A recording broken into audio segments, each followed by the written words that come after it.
Hello, we will start today with Unit 1,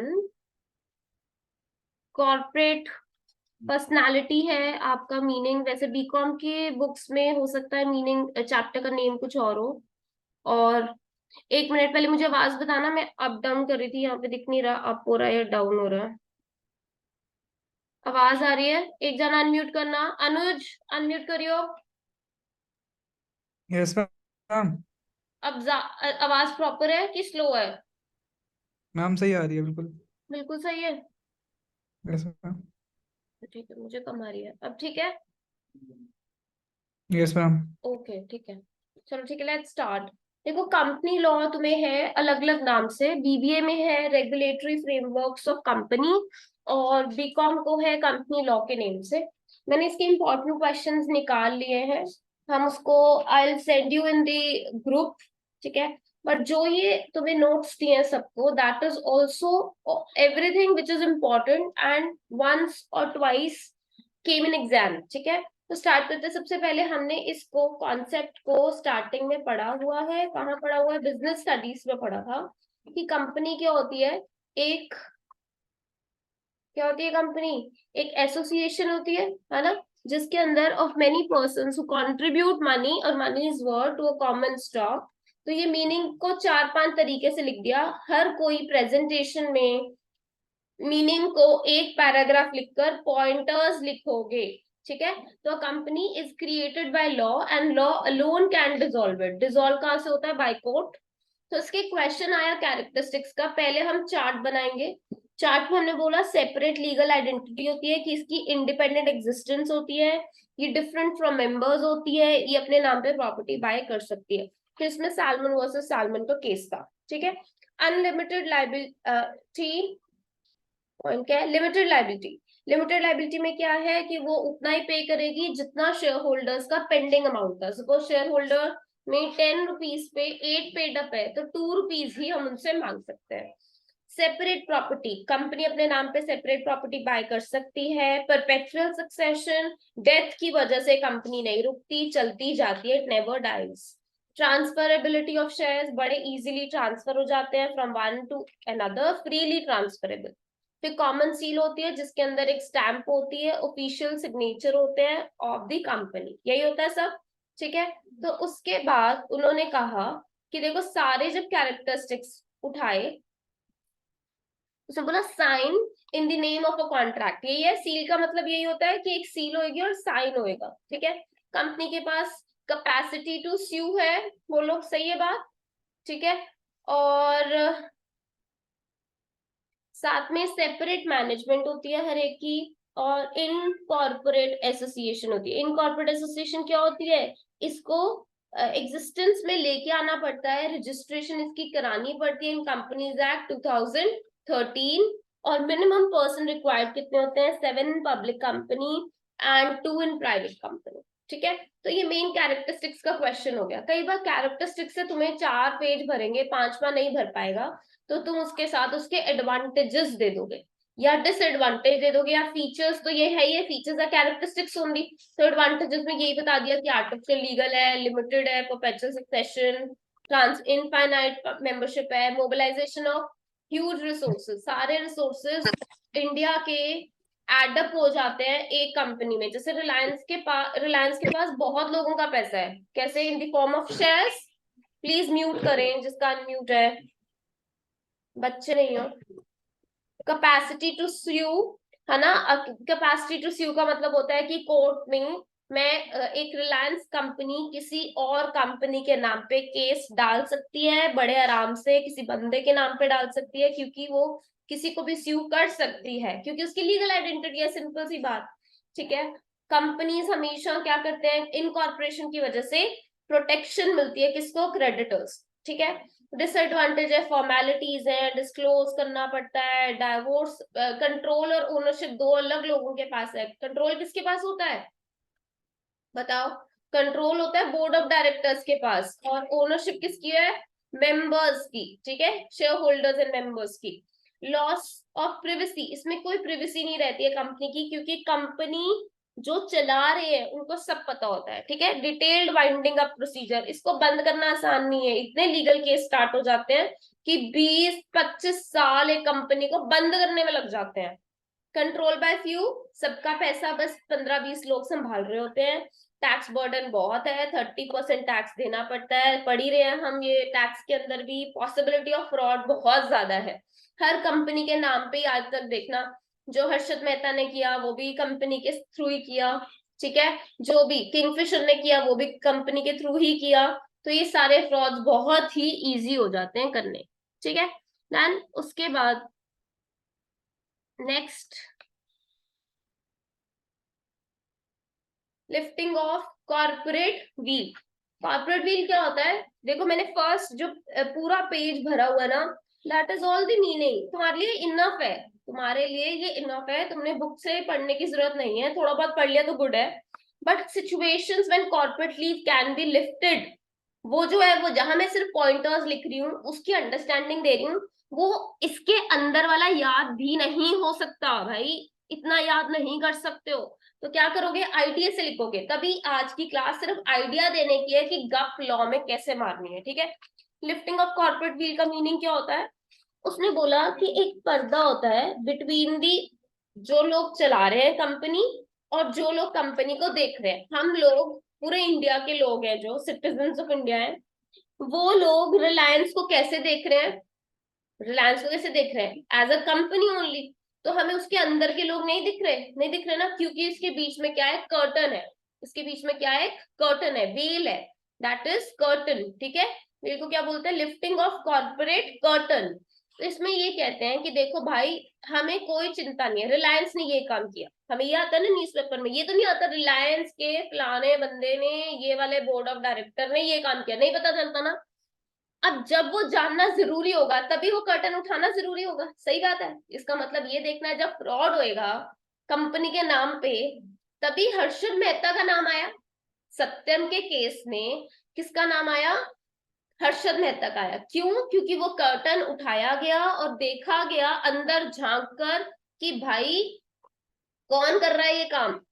सही बात है, कौन कर रहा है ये काम। तो क्या करा, पढ़ो। इन अदर वर्ड्स, सीधा लिख रही हूँ, where a fraudulent and dishonest use is made of legal identity, the individual concern will not be allowed to hide behind the corporate, क्या लिखा है? पर्सनालिटीज। कॉर्पोरेट पर्दे के पीछे छुपना अलाउड नहीं होगा अगर तुमने कोई फ्रॉड और डिसऑनेस्ट काम किया। तो कब हम इसको लिफ्ट कर देंगे? कब लिफ्ट करेंगे? देखिए, चलो आओ। उसने कहा situations when corporate wheel can be lifted. तो उसने बोला दो ऐसे ही चार्ट बनाओगे, उसके बाद कॉमन लॉ एक्सेप्शंस को समझाओगे, उसके बाद स्टैट्यूटरी एक्सेप्शंस को समझाओगे। अब मेरी सीधी सी बात बताओ, लॉ, तुमने इतनी तो इंग्लिश पढ़ी है, कॉमन लॉ मीन्स जो बेसिक है भाई, ये सबका ही होगा ऐसे, सबको ही, मतलब नॉर्मल सी है कि ऐसी छोटी छोटी गलतियां की तो भी उठा देंगे।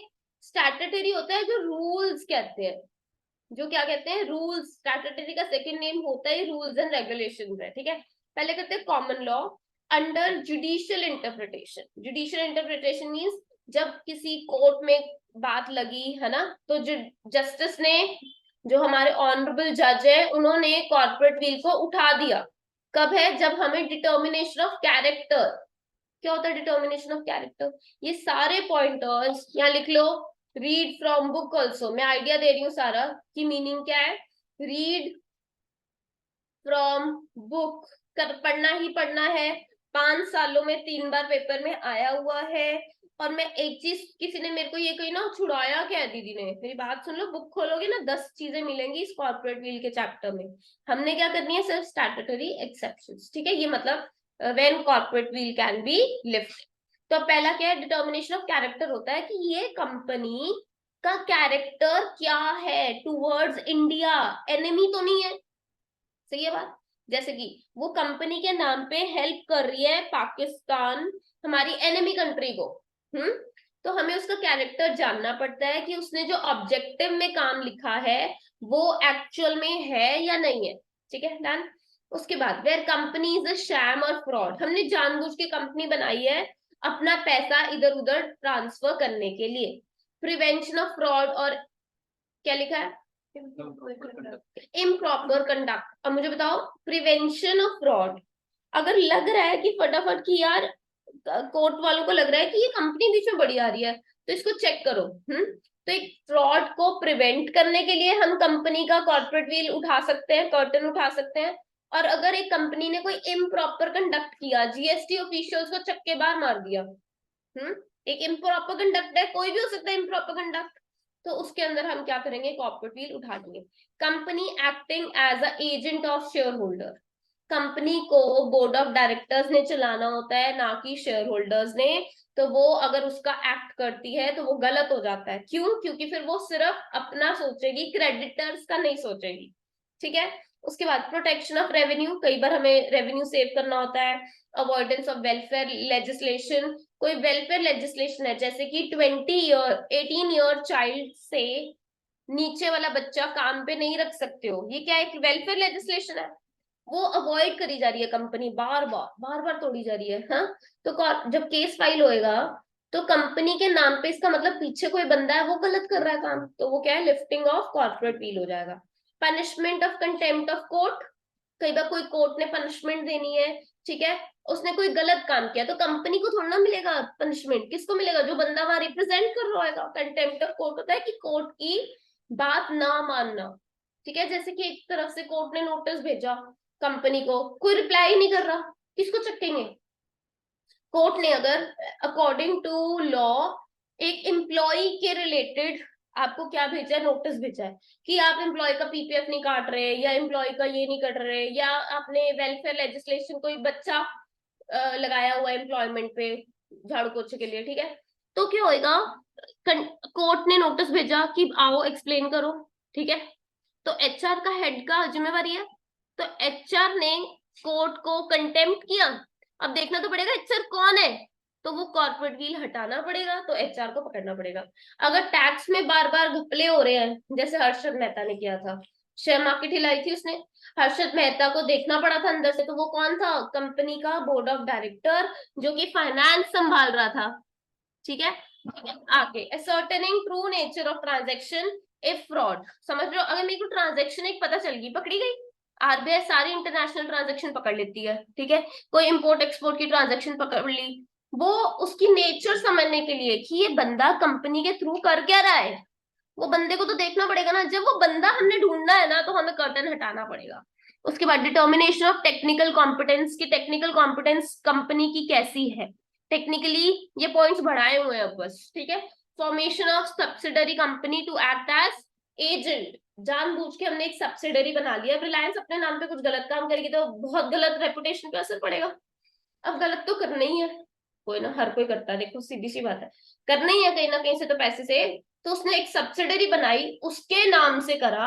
अब हमें क्या देखना पड़ेगा, उस सब्सिडरी के अंदर कौन पेरेंट है, देखना पड़ेगा ना, और पेरेंट के बाद किसने लगाए थे पैसे, लगाना देखना पड़ेगा, that is your lifting of corporate wheel. अब रूल्स कहता है कि देखो भाई, जब तुमने रूल्स को फॉलो नहीं किया, रूल्स को इग्नोर किया, तब ये वाली प्रोविजंस लगेगी अंडर स्टैट्यूटरी प्रोविजंस, रूल्स के हिसाब से तुमने प्रोस्पेक्टस के अंदर मिस स्टेटमेंट दी, वेरी इंपॉर्टेंट क्वेश्चन, आगे पूरा चैप्टर है इस पे कि हमने स्टेटमेंट ऑफ प्रोस्पेक्टस क्या होता है, सोचो, मुझे बताओ, कॉलेज का प्रोस्पेक्टस होता है विच टेल्स यू क्या होएगा, वैसे ही हमने शेयर कैपिटल में किया था, एक प्रोस्पेक्टस इशू होता है जिसके लोग इम्प्रेस होकर आपका शेयर अप्लाई करते हैं। अगर जिस चीज से लोग इम्प्रेस हो रहे हैं वो ही तुमने गलत लिखी है वहां पे, मिस स्टेटमेंट दी है, एक होती है जेन्युइन मिस स्टेटमेंट, गलती से 1890 का 1809 प्रिंट हो गया, दैट्स ओके, ठीक है, वो क्लेरिकल एरर है। लेकिन तुमने जानबूझ के अमाउंट्स में घपले करके प्रोस्पेक्टस गलत किया है, तो लोगों ने तुमसे शेयर अप्लाई करा लिए प्रोस्पेक्टस के थ्रू, तो इसमें देखना पड़ेगा किसने साइन किया था ऐसे प्रोस्पेक्टस पे, कौन सा सीए था, कौन सा कंपनी सेक्रेटरी था, ठीक है, तो इसमें मिस स्टेटमेंट में पकड़े जाएंगे। मिस डिस्क्रिप्शन ऑफ कंपनीज ने, मैं जानबूझ के पुलकित के साथ कॉन्ट्रैक्ट कर रही हूँ, और मैं जानबूझ के, मुझे पता है मेरा नाम है Yashika commerce classes but YEAS है, मैं कॉन्ट्रैक्ट में जानबूझ के YAS लिखवा देती हूँ कि कर रहा है तो मेरे साथ थोड़ी ना कर रहा है, बट फिर भी कर लेती हूँ। तो जानबूझ के अपना कंपनी का नेम गलत डिस्क्राइब किया, ठीक है, और उससे क्या हो जाएगा, कॉन्ट्रैक्ट कैंसिल हो जाएगा, ठीक है।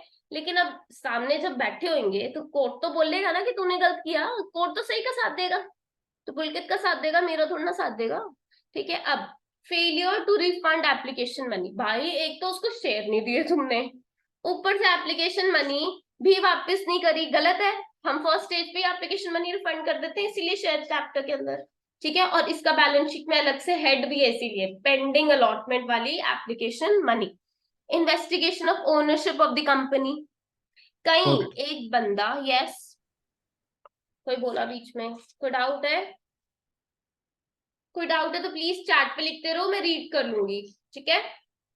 बोल के मत बोलना, चैट पे लिख देना, ठीक है। वैसे आएगा नहीं, मैं पूरा डिस्क्राइब कर रही हूँ। Investigation of ownership company, ownership की मतलब हम ये जानना चाहते हैं कि कंपनी के नाम आड़ में कोई बंदा वो तो नहीं कर रहा, जैसे 1% कंपनी होती है, 1% कंपनी होती है जिसमें ज्यादा मैक्सिमम शेयर उस बंदे की होते हैं, वो अलाउड है। वो कब होती है, एक सिंगल फैमिली होती है जिसमें कंपनी का तक का रेवेन्यू आता है, तो उनको कंपनी बनानी पड़ जाती है, ठीक है। अब ओनरशिप डिटरमिन करने के लिए ऐसा भी हो सकता है कि लेकिन उसमें कुछ लोग तो बाहर के होने चाहिए ना, ठीक है। सेम बात, अगर ओनरशिप हमने डिटरमिन करनी है, उसकी इन्वेस्टिगेशन करनी है कि ये बंदा कौन है, उस बंदे के नाम पे तो नहीं है पैसा। सपोज आजकल लोग अपने सर्वेंट्स के नाम पे भी शेयर्स लेने लग गए हैं। बड़े लोग क्या करते हैं, अपने सर्वेंट, जो इतना पुराना सर्वेंट होता है उसके नाम पे कोठियां बंगले सब ले रहे हैं, ठीक है। तो ओनरशिप की इन्वेस्टिगेशन होती है ना जब टैक्स के अंदर, है ना, जब रेड पड़ती है सारी इन्वेस्टिगेशन होती है, वो वाली इन्वेस्टिगेशन है ये, ठीक है। फ्रॉडुलेंट कंडक्ट, कोई गलत कंडक्ट करा, फ्रॉड वाला, ठीक है, जैसे अभी विजय माल्या ने किया था, करा, उसने क्या किया, फ्रॉडुलेंट, सारे लोन्स का डिफॉल्ट मार दिया, ठीक है। आगे liability of ultra vires act, ultra vires होता है beyond the power, ultra vires होता है beyond the power. Next page पे हम यही पढ़ेंगे डिटेल में, दो तरह के एक्ट्स पढ़ने हमने, indoor doctrine of indoor management and doctrine of ultra vires acts. Ultra vires acts होते हैं कि आपने क्या किया, सपोज मैंने एक एसबीआई बैंक में एक मैनेजर की पावर थी कि वो सिर्फ 5 करोड़ तक का लोन पास कर सकता था, ठीक है। उसने अपने बियॉन्ड पावर जाकर, उसने अपने बियॉन्ड पावर जाकर 15 करोड़ का लोन पास करा दिया, करा दिया। अब देखना तो पड़ेगा किस बंदे ने किया, ये बैंक फ्रॉड हो गया, वो बंदा भी तो ढूंढो। अब जब भी कोई बंदा ढूंढेंगे तो वो क्या हो जाएंगे, लिफ्टिंग ऑफ कॉर्पोरेट व्हील। तो this is all in this question, दो क्वेश्चन करा दिए तुम्हें, फीचर्स ऑफ अ कंपनी और lifting of corporate veil. Next आ गया काइंड्स ऑफ कंपनी, बड़ा आसान है, इनकॉर्पोरेटेड और अनइनकॉर्पोरेटेड, मतलब जो जो पैदा की गई है प्रॉपरली, जो पैदा नहीं की हुई। जो पैदा नहीं की हुई वो कंपनी नहीं होती, वो रजिस्टर्ड नहीं है। जो पैदा कर दी वो चार्टर्ड कंपनी हो सकती है एज पर क्राउन, जैसे बैंक ऑफ इंग्लैंड, वो क्राउन की है। चार्टर्ड कंपनीज वो होती है जो समझ गए, राज रानी राज, या ये जैसे हमारा एलिजाबेथ, अब कौन चल रहा है, किंग चार्ल्स, ये चल रहा है, ठीक है। तो उनके अंडर क्राउन की कंपनी है। अब क्राउन जिसके पास है उसकी कंपनी है, ठीक है। आगे स्टैट्यूटरी कंपनी होती है, रूल्स एंड रेगुलेशंस के हिसाब से, एलआईसी बनाई हुई है और आरबीआई हमारी बनी हुई है। रजिस्टर्ड कंपनी होती है जो लिमिटेड बाय शेयर या गारंटी होती है, यही होता है, ठीक है, रजिस्टर्ड कंपनी। और रजिस्टर्ड कंपनी में और बड़ी तरह की होती है, limited by shares, limited by guarantee और अनलिमिटेड कंपनीज हो सकती हैं, अनलिमिटेड कंपनीज भी हो सकती है। तो इसमें भी 1% company, public private 1%, public private 1%, public private, ठीक है। अब ये क्या होती है मैं बताती हूँ, वन ओपीसी 1% कंपनी, इसके अंदर डेफिनेशन इसकी रीड करोगे, 5 मार्कर लिख लो यहाँ पे, 1% कंपनी के आगे लिख लो 5 मार्कर, रीड फ्रॉम बुक, लिखा यही होगा, एक पैराग्राफ दिया हुआ है बुक में, सिर्फ उसमें लिखा हुआ है कि एक ही बंदे की मोस्टली कंपनी होती है, वो अपने रिलेटिव्स के नाम पे शेयर्स दे देता है, अपने बच्चों के नाम पे, ये वो, बट वो रजिस्टर कराता है 1% कंपनी। तब ध्यान रहता है कि यार इससे ध्यान से रहो, ये 1% कंपनी है, ठीक है। ओके, अगले पेज पे है हमारा difference between public and private, 2 times आया हुआ है, ये पढ़ लोगे, ये मेरा कराने की जरूरत नहीं है, छोटे होते से करते आ रहे हो, ठीक है। अगला emerging kind of company, small company छोटी होती है जिसमें लिखा होता है कैपिटल 50 लाख से कम, such higher amount as prescribed not more than 5 crores, does not exceed 50 lakhs और 5 crores क्या है ये? 5 crore. और such higher amount as prescribed not more than. अच्छा नहीं रुको, पेड अप कैपिटल बोलिए बच्चे. Paid up capital does not exceed 50 lakhs. Paid up होती है जो पूरी पे हुई हुई है, इस टाइम पे 50 लगे हुए हैं. Or such higher amount as prescribe. कई बार होता है कि हम कंपनी को प्रिस्क्राइब्ड करा के लेते हैं, बट वो 5 करोड़ से कम होना चाहिए, उसमें भी पेड अप कैपिटल. चाहे 50 वाला होता है नॉर्मल स्मॉल कंपनीज है, जिसमें हमने प्रिस्क्राइब करा लिया कि ये स्मॉल कंपनी ही रहेगी, उसमें 5 करोड़ तक का अमाउंट दे दिया. टर्नओवर सेल 2 करोड़ से ऊपर नहीं चाहिए, or such amount as prescribe not more than 20 crore. 20 crore से ज्यादा नहीं होनी चाहिए. ठीक है. अब उसने बोला लिस्टेड होती है जो स्टॉक एक्सचेंज में लिस्टेड होती है. डोरमेंट कंपनी होती है जिसका अभी बंद होना पेंडिंग है. A company is formed and registered under the Companies Act for the future project or to held as an asset. एक कंपनी है, फ्यूचर के लिए बना ली, और इसके अंदर कोई अकाउंटिंग ट्रांजेक्शन्स नहीं हो रही है, सिर्फ इसके नाम पे 2 प्रॉपर्टीज पड़ी हैं, ये इनएक्टिव है. ठीक है. Can make application to registrar seeking status of dormant company. जिसके अंदर कोई ट्रांजेक्शन नहीं है वो डोरमेंट हो जाएगी. ठीक है. उसके बाद unregistered company include any partnership, मतलब जो भी कंपनी के अलावा वाले होते हैं, limited liability cooperative society consisting more than 7 members at a time of petition for winding up of the same. इसमें भी वही होता है सेम, बस अनरजिस्टर्ड का मतलब ये हो गया कि पार्टनरशिप वगैरह बीच में आ गई. पब्लिक फाइनेंशियल इंस्टीट्यूशंस, एलआईसी हो गया, infrastructure development finance company limited, UTI, RBI, ये सब पब्लिक फाइनेंशियल इंस्टीट्यूशंस हो गए, ये तुम कर लोगे. देन इसके अंदर 1% कंपनी, इसी में करना है, इमर्जिंग काइंड ऑफ कंपनीज नहीं. ठीक है. अगला आ गया फॉर्मेशन ऑफ अ कंपनी. सबसे पहले वेरी इंपॉर्टेंट, इसने कहा steps to form a company में क्या आता है. पहले प्रमोशन करनी होती है कंपनी की, फिर इनकॉर्पोरेट करना होता है, फिर कैपिटल इशू करनी होती है, फिर बिजनेस को स्टार्ट करना होता है. यही होता है.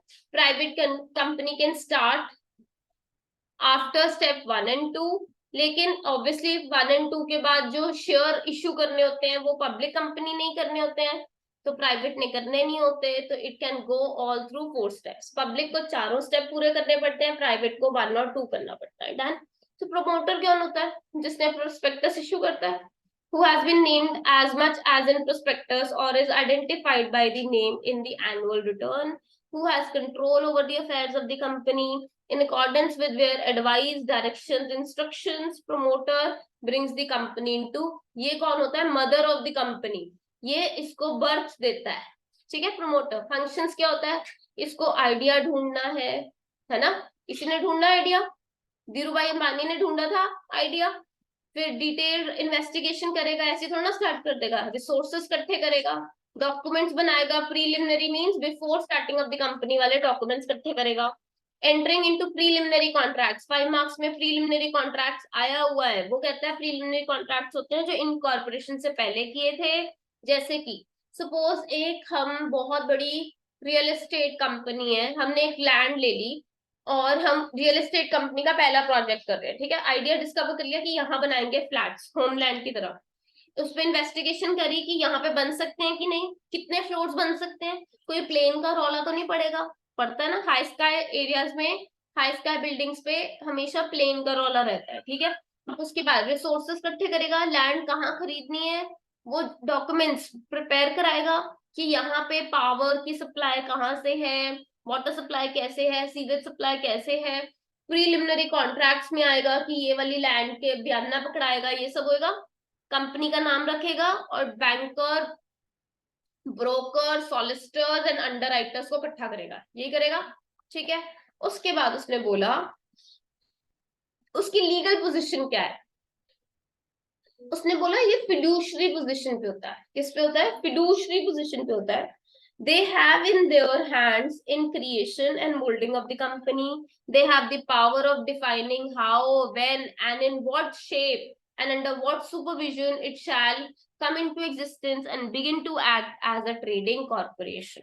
उसके बाद सारे राइट है, वही बना रहा है. वो डिसीजन सारे ले सकता है, बिल्कुल ठीक है। फिडुशरी का मीनिंग क्या होता है बताओ? फिडुशरी का हिंदी मीनिंग ढूंढो, क्या होता है? बिल्कुल exact.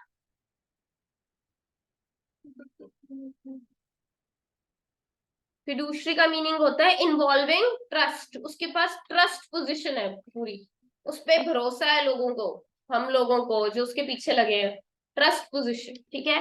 Rights of promoter, right to reclaim preliminary expenses, recover होएगा बच्चे, रिकवर प्रीलिमिनरी एक्सपेंसेस। मैंने खुद अपनी जेब से म्युनिसिपल के इतने पैसे भरे हैं प्रमोटर ने, तो वो ऑब्वियसली जब कंपनी स्टार्ट हो जाएगी अपने वो लेगा। Right to recover proportionate amount from the co promoters, है ना, सही बात है। राइट टू रेम्यूनरेशन, एंड में रेम्यूनरेशन भी मांगेगा कि भाई इतना मत्था पकाई की है, अब तो दे दो, ठीक है। बस इतने ही थे राइट्स, 3 राइट्स है। अगला liability of promoter, joint and several. Joint and several means बाकी प्रमोटर्स के साथ each promoter is jointly and severally liable in case one promoter is sued and he pays damages, he can claim contribution from others। सही बात बोल रही हूँ, बिल्कुल कोई औखी बात नहीं बोल रही हूँ। Breach of duty, where promoter has failed in his duty, तो क्या करेगा? Company can rescind the contract। अगर मैंने अपना ट्रस्ट तोड़ा तो कंपनी प्रमोटर की वजह से नुकसान नहीं खाएगी, वो क्या करेगी? कॉन्ट्रैक्ट को कैंसिल कर देगी, रिकवर करेगी कोई सीक्रेट प्रॉफिट्स और क्लेम करेगी डैमेजेस। सीक्रेट प्रॉफिट्स होते हैं कि मैंने कंपनी को बोला कि ये फ्लैट बिका है 40 लाख का, बट एक्चुअल में मैंने उसको फ्लैट बेच दिया था 95 लाख का, तो मैं 15 लाख बीच में सीक्रेट प्रॉफिट्स खाने की कोशिश कर रही थी, वो वापस देने पड़ेंगे मुझे अगर मैं फंस गई। Under the companies act 2013 pre incorporation contracts promoter ने पूरे करने हैं। क्यों? क्योंकि उसके भरोसे पे तो कंपनी को मिला था सब कुछ, जो गारंटी डाल रहा है एक तरह से प्रमोटर। प्रीलिमिनरी कॉन्ट्रैक्ट्स में प्रमोटर गारंटर होता है एक तरह से। हाँ, अब मेरा रिलेशन है पुलकित के साथ सपोज, ठीक है। अगर पुलकित के साथ मेरा रिलेशनशिप अच्छा है तो उसने प्रमोटर के नाम से, कंपनी के नाम से तो नहीं मेरे को उधार दिया, किसके नाम से दिया? मेरे नाम से दिया ना। तो I am the guarantor in preliminary pre incorporation contract, तो मुझे पे करना पड़ेगा। कोई भी अगर मिस स्टेटमेंट होती है प्रोस्पेक्टस में, पहले वाले, ठीक है। फिर winding up of the company, wind up में अगर प्रमोटर का हेल्प चाहिए ही होता है अगर वो जिंदा हो, सही है बात, ठीक है। अगला state liable after death of promoter. अब प्रमोटर धीरू भाई मर गए, ठीक है। कौन से ऐसे सिचुएशंस हैं जब धीरू भाई अंबानी की हम प्रॉपर्टी या पर्सनल एसेट्स यूज करेंगे to compensate in case of death of promoter, his estate should make good his liability, और वो सिर्फ क्या है? इनकॉर्पोरेशन कॉन्ट्रैक्ट्स, सही बात है। सपोज क्या हुआ, अगर मीटिंग बंद हो गई ना एकदम से, तो समझ जाना रीजॉइन करना है, ठीक है। जब तक मैंने नहीं कहा कि दैट्स ऑल फॉर टुडे, ठीक है। इसके बाद वैसे भी रीजॉइन करेंगे जब ये प्रमोटर इनकॉर्पोरेशन ऑफ कंपनी खत्म हो जाएगा, ठीक है। और मुझे बताओ, सीधी सी बात है, धीरू भाई अंबानी ने अपने कोई बड़े फास्ट गुड फ्रेंड से लोन लिया, कंपनी बन गई, सब कुछ सेटअप हो गया, उसकी डेथ हो गई, बच्चे मुकर जाएंगे, बच्चे मुकर जाएंगे। अब उसको तो बचाना था भाई, उसने कंपनी उसके पैसे पे चलाई है, तो उसके पर्सनल स्टेट जो उसकी विल है उसमें से पैसा सबसे पहले उस बंदे को मिलेगा। इनकॉर्पोरेशन कैसे होता है? अवेल नेम पहले हम पता करते हैं, मिनिमम पेड अप कैपिटल पूरी करते हैं, प्राइवेट के लिए 1 लाख, पब्लिक के लिए 5 lakh. Application form various documents को भरते हैं। बिफोर इनकॉर्पोरेशन हमें डिन नंबर चाहिए होता है, that is directors identification number, इस पे लिखो 5 मार्क्स, डिन पे लिखो 5 मार्क्स पढ़ना है इसको। Digital signatures of promoter 5 marks पढ़ना है, डिजिटल सिग्नेचर वैसे आगे भी है, ठीक है। तो डिन है directors identification number, digital signatures of promoters, ये हमें लेने पड़ेंगे, ठीक है। इसको समझाने की जरूरत है कुछ? उसके बाद आगे देखो, documents to be filed with registrar, MOA देना है, आर्टिकल्स देना है, डिक्लेरेशन देना है कि मैं इसका प्रमोटर हूँ, एफिडेविट देने हैं सारे कि हाँ कि यहाँ पे हमारी ये बात हुई थी, इसके साथ ये बात हुई है, एड्रेसेस देने हैं, पर्टिकुलर्स ऑफ सब्सक्राइबर्स देने की 1 लाख की जो कैपिटल है वो किसने सब्सक्राइब की, पर्टिकुलर्स ऑफ फर्स्ट डायरेक्टर्स देने हैं, उनके डिन नंबर्स देने हैं, ठीक है। और फिर डायरेक्टर्स भी इन रिटर्न देते हैं कि इन्होंने हमसे जबरदस्ती नहीं लिया, हम खुद ही इनके डायरेक्टर बने हैं, ठीक है। पावर ऑफ अटॉर्नी सबमिट होगी, कंसेंट ऑफ डायरेक्टर सबमिट होगा, particulars of directors along with डिन, वैसे भी उसमें सब कुछ ही होता है, ठीक है। उसके बाद filing of agreement, filling of agreement की जो भी अग्रीमेंट्स है वो हम जो इनकॉर्पोरेशन अग्रीमेंट्स कर चुके हैं वो इस टाइम पे फिल डाले जाएंगे कि हम इतने अग्रीमेंट कर चुके हैं, ताकि प्रमोटर उसके लिए लाइबल हो जाए, कोई तो रिकॉर्ड में आएगा।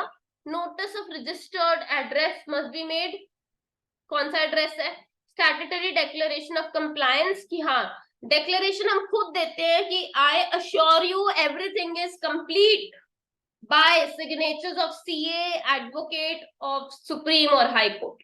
समझ गए बात को। तो ये इस प्रोसेस को हम डिटेल में लिखते हैं, तो रीड फ्रॉम बुक लिखो, रीड 2-3 लाइन्स फ्रॉम बुक बना लोगे। और यू वांट इससे डिटेल में किया जाए, इससे डिटेल में किया तो बस फिर तो हो गया। मेरे को नहीं लगता ये किया हुआ ऑलरेडी उसमें, ठीक है। अगला करते हैं, चलो। Memorandum of association. Memorandum of Association is one of the document which has to be filed with the registrar of the companies at the time of incorporation. इसके अंदर क्या होता है, ऑब्जेक्ट्स अंडरलाइन करो, ये जरूर लिखना है। Objects for which the company is form. अगर उन्होंने लिखा है कि we will work for jewellery, कौन सी, artificial jewellery or your original jewellery, यहाँ लिखा जाएगा, फिर वो वही काम कर सकता है, उसके अलावा कोई काम नहीं कर सकता। इसीलिए एमओए में हमेशा हम वाइडर चीज लिखते हैं, समझ गए। ट्रेडिंग ऑफ प्रोडक्ट वाइडर लिख सकते हो, कोई दिक्कत नहीं है, ठीक है। Therefore identifies the possible scope of its operation, कि यहाँ तक हम काम कर सकते हैं, स्कोप पता चलेगा। Beyond which the actions can not go, it defines as well as confines the parts, ये बताता है इतना काम कर सकते हो, इससे ऊपर नहीं जा सकते। इंपॉर्टेंस क्या है, it is the basis of the company, determines the company scope, source of companies के पार यहाँ से पता चलेंगे, गाइड टू द डायरेक्टर की इसके ऊपर काम नहीं कर सकते, प्रोटेक्ट करता है इन्वेस्टर को कि तूने ये एमओए से बाहर काम क्यों किया, समझ गए बात को। कंटेंट क्या होता है, नेम जिसमें प्रॉपरली लिखा होता है public limited, private limited. Situation clause होता है कि जिसके अंदर physical location, place of state of registered office of the company पता होता है। उसके बाद ऑब्जेक्टिव क्लॉज होता है जिसके अंदर वो ये बोलता है कि एज वेल एज कोई भी क्या क्या ऑब्जेक्टिव्स होंगे कंपनी के, हम इन चीज पे काम करेंगे, ठीक है। इसको भी 2-3 lines read from book, read clauses बहुत बार आया पेपर में, 7-8 टाइम्स मैंने +1+1+1 करके लिखा है जहां मैंने पेपर बनाया है, ठीक है। एसोसिएशनल सब्सक्रिप्शन क्लॉज वो ये बताता है कि हम डिटेल्स में बताएंगे कि फाउंडर सब्सक्राइबर कितना है, शेयर अलॉटेड कितने हैं उनको, और विटनेसेस कौन थे। शेयर कैपिटल क्लॉज होता है कि कितनी कैपिटल रहेगी एंड कितने एसेट्स ऑफ द कंपनी रहेंगे। लाइबिलिटी क्लॉज होता है कि आपकी कितनी लाइबिलिटीज ऑफ ईच मेंबर कितनी रहेगी, जैसे द शेयर पर यूनिट कितना होएगा, वही लाइबिलिटी होती है एक तरह से। अब ऑल्टरेशन कैसे होती है इसकी, मेमोरेंडम की बताओ। जो भी चीज बहुत जरूरी है और इसको चेंज करना मतलब बहुत बड़ी चीज चेंज कर लेना, उसके लिए हमेशा लिखेंगे स्पेशल रेजोल्यूशन। जो चीज नॉर्मल बात होगी उसके लिए बोलेंगे जनरल रेजोल्यूशन, ठीक है। अब नेम बदलना बहुत बड़ी बात है, क्यों, क्योंकि सारे कॉन्ट्रैक्ट हिल गए, ठीक है। तो ऑब्टेन अप्रूवल फ्रॉम, स्पेशल में हमेशा ये लिखो, यहाँ पे मार्जिन पे ऊपर मैं लिखवा रही हूँ, क्या लिखो, general resolution for normal things, for normal things. और ये कैसे हो जाता है, इसमें no permission needed of central government, central government. और स्पेशल रेजोल्यूशन होता है जहां पे भी बात करेगा आपको क्या चाहिए, central government approval from central government, approval from CG, central government. समझ गए बात को। अब देखो नेम क्लॉज में यही बोला, obtained approval from central government in writing, सही बात लिखी है। अगला करें। अगले में क्या बोला? No approval is required for merely including or deleting the word private on conversion from public company। इसमें तो कोई दिक्कत नहीं है, ये तो नाम ज्यादा चेंज नहीं हो रहा। प्राइवेट से पब्लिक यूजुअली कंपनीज बहुत जल्दी हो जाती है, और पब्लिक टू प्राइवेट कम होती है, ज्यादा नहीं होती। ठीक है, तो इसके अंदर अप्रूवल नहीं चाहिए। For ordinary, by ordinary resolution हो जाएगा। डायरेक्शंस फॉर चेंजिंग नेम कैसे करना है? सेंट्रल गवर्नमेंट को विद इन 12 मंथ्स डायरेक्ट कर देना है company to change its name, वो बताएगी 12 महीनों में। Within 3 months of such direction name can be change. आगे, defaulting companies in its filing of due annual returns are not allowed to change the name. Defaulting को हम allow नहीं करेंगे, new certificate of incorporation मिल जाएगा। Change of registered office, change of physical location तो आराम से बात है, कोई बहुत बड़ी बात तो है नहीं। बट इसमें ये दिक्कत है कि आपके सारे डॉक्यूमेंट एक रजिस्ट्रार से दूसरे रजिस्ट्रार के पास जाएंगे। जैसे अगर मेरी चंडीगढ़ में कंपनी है तो registrar of company Chandigarh location होगी, उसके पास मेरे सारे डॉक्यूमेंट्स होंगे। वो क्यों होते हैं? ताकि कोई भी बंदा जो मेरे साथ डील कर रहा है वो रजिस्ट्रार ऑफिस में जाए और मेरे पेपर्स को पढ़ ले। अब आजकल तो वेबसाइट्स आ गई है, पहले नहीं थी। अब वेबसाइट पे सब कुछ इन्फॉर्मेशन अपलोडेड है। ठीक है, तो उसने बोला कि विद इन दी सिटी है तो board of director resolution pass करेंगे, form to registrar within 30 days. बस विद इन सिटी कोई दिक्कत नहीं है। अगर उसने बोला विद इन द स्टेट तो स्पेशल रेजोल्यूशन करना पड़ेगा, क्योंकि क्या करना पड़ेगा एक जगह, क्योंकि इसमें रजिस्ट्रार चेंज हो रहा है। ठीक है, तो उसने क्या, कंफर्मेशन बाय रीजनल डायरेक्टर करना पड़ेगा, स्पेशल रेजोल्यूशन देना पड़ेगा ताकि हमारे डॉक्यूमेंट पंजाब से हरियाणा पहुंच जाए। फिर उसने बोला फ्रॉम स्टेट टू यूटी, तब भी स्पेशल है, 2 स्टेट्स ही हो गया। अगला, ऑब्जेक्ट क्लॉज तो बहुत बड़ी बात होती है, आप ऑब्जेक्ट ही चेंज कर रहे हो तो बाय पासिंग स्पेशल रेजोल्यूशन होएगा। By a company which has issued a prospectus by passing special resolution through postal ballot. उसने बोला कि उल्टा आप पोस्ट कर दो, चाहे ये पढ़ना इसके बारे में क्या लिखा है, थोड़ा सा मुझे डाउट है, क्वेश्चन मार्क डाल लो और बुक से एक बार रीड करना। ठीक है, वैसे समझ आ गया होगा। ठीक है, चेंज ऑफ लाइबिलिटी क्लॉज ये मैंने सो ऑन कर दिया कि ऐसे ही, मतलब ये है कि बड़ी चीजों के लिए स्पेशल, छोटी चीजों के लिए जनरल। Read from book. ठीक है, ऑल्ट्रेशन वैसे पेपर में नहीं आया हुआ।